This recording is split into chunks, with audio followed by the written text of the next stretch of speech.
sekendiiwwan dhibbaa ka waliif TV'ti. Muummichi ministeeraa Ifedirii Dr. Abiyyi Ahmed daawwannaa hojiitiif gara Cheek Riippaabilik imalanii jiru. Pireezidaantiin Ifedirii Saalawarqii Zawudeesii daawwannaa hojiitiif gara Afrikaa Kibbaatti deemanii jiru.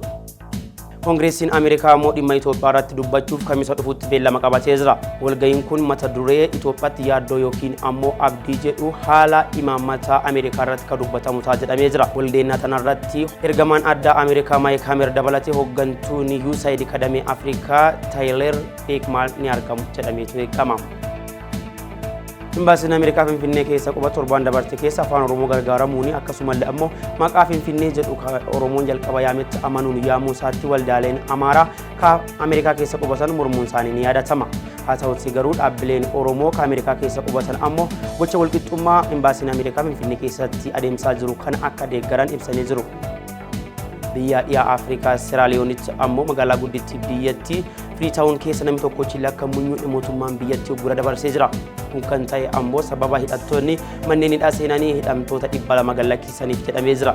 Haleellaa hidhattoonni raawwatan kanaanii waraana mootummaa 18 dabalatee namoonni 20 ajjeefamuu miidiyaaleen biyyattii gabaasanii jiru. Dhimma Israa'elii fi Falastiin irratti ammoo Hamaasii fi Israa'el ammallee guyyoota lamaaf waliigaltee dhukaasa dhaabuu dabalataa mallatteessanii jiru.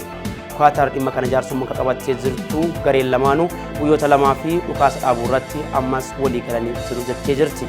Halkan edaa qofaa gareen lamaanuu namoota dabalataa gallakkisuu isaanii gabaafamee jira. Odeeffannoowwan sekondii dhibba waliif TV guyyaa har'aa akkasumas himaan boruu mashii ture.